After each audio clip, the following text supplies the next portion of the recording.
bit later on in the show. I want to talk about a couple of things that I think maybe you can help explain to our audience. Now, in the last few years, as you know, I was very active in the Pride Parade, and I've been performing in the community for over 30 years. So I'm Yeah. very in tune with what's going on in our community, whether it's Mhm. good or bad. We hear it all. Yeah. And when you do drag, you see it all.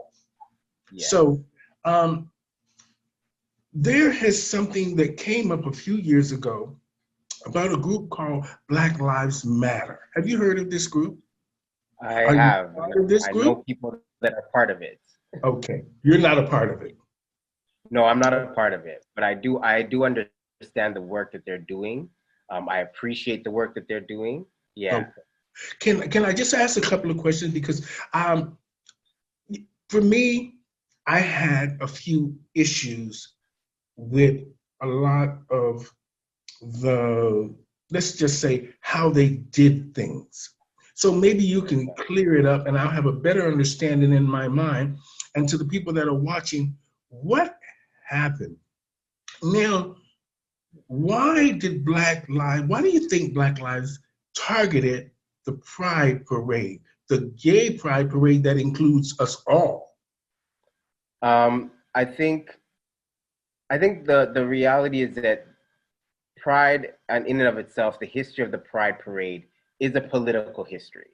Okay. And to deny that is taking away from the actual reason as to why we even became a thing, why Pride became a thing, right? When we didn't have places to share space, we didn't have a place we could exist and be ourselves. It was a way of fighting back against a system that wanted to keep our entire existence in a closet, right? So finding a way for us to be proud about it was a beautiful thing, right? Hence Mm-hmm. the beginnings of the Pride Parade, or part of the beginnings of the Pride Parade. Um, and I think over the years, Pride has become a very commercialized thing for Mm-hmm. a lot of cities, realistically. Mm-hmm. Um, at the time, anytime any corporation realizes that there's a community that they can gain some form of relationship with in terms of being able to themselves as a company benefit, they'll Mm-hmm. find a way to assist that community as well. But sometimes it's self-serving. Not Okay. always, but sometimes it can be self-serving, right? Okay. Which is why there are some communities who and some companies where when it's Pride, they have all their Pride flags out and they do all the promotions possible, but the rest of the year there's nothing. You see nothing. They don't talk about it. They don't. They some of their customers even will look at queer people in those spaces as though we don't belong, right? Which Mm-hmm. becomes very hard to deal with because then you're constantly feeling as though you have to be in a closet in some way, shape, or form. Society is trying to push you back in a closet, which isn't exactly fair, right? Mm-hmm. So I think with BLM, what BLM was trying to do is trying to regain and assist not just the Black community and Blackarama and Blackness, yes, but other groups of color that are part of Pride that have gotten stomped over a little bit over the years, right? Mm-hmm. Where Pride has not always provided the same amount of funds to all groups and all stages that they have, which isn't Mm-hmm. fair, right? There were years when I volunteered for Blockarama for years. Since I first came out, I volunteered for Blockarama, and there were years where initially we were at the stage at Wellesley Station across from Wellesley Station in that parking lot, right? And Mm-hmm. then one year out of the blue, saying nothing to the group that was running Blockarama, we got moved to the parking lot behind the beer store, which Oh, as most people know, the crowd that comes out to Blockarama in it's no way, huge. shape, or form can Yeah, it's safely, huge. right? It cannot safely exist in that small parking lot. It can't. Yeah, And I what was understand. happening? Injuries happened. Mm-hmm. It was hard for paramedics to even get in. And as well, Blockarama being a space that was geared as a family-oriented space, they never sold alcohol. That was never a thing. Mm-hmm. So to put Blockarama in a space behind a beer store wasn't exactly it didn't work with what Blockarama's mission was and what their intents were, right? And then Okay. got moved to another parquet after the year after that. and Mhm. consistently moved, instead of finding a way to actually sit down and work with the people that run Blockorama. They didn't say anything. They would just move people left, right, and center. So I think part of what BLM was trying to do was to have everybody be able to actually sit at the same table and discuss. Is the way that they went about it the right way? I'm not 100% sure, to be honest. But Okay. what it was a way that historically a lot of groups have used in order to get their message across. Regardless of where it is in the world, a lot of groups have done that, right? So I have two questions. I'm going to try to put them, hopefully I get them in the right order. Mm-hmm. Um, why not target the companies themselves? Why target the celebration of Pride? Why do Mm. you think they targeted the celebration instead of this? TDs are on every corner.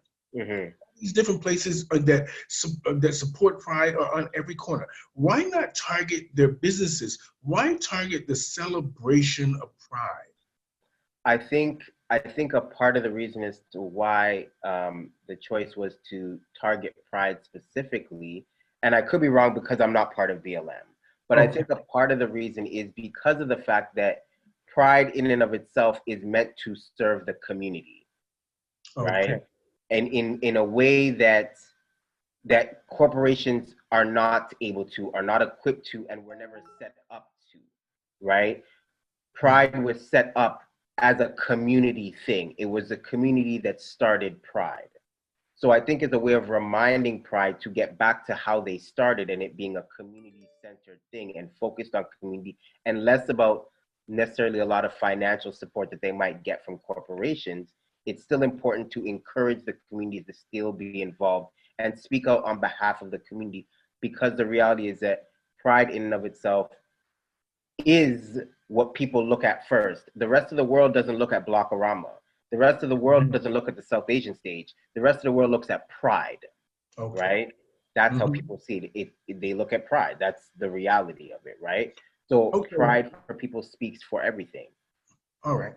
Now, for me, the I'm going to ask you this question. I don't want to give my opinion because my opinion is not relevant in our conversation for it now. But it's your opinion that it's really I I have more understanding from your point of view. Now, do you think that Black Lives Matter accomplished anything besides media attention from hijacking Pride?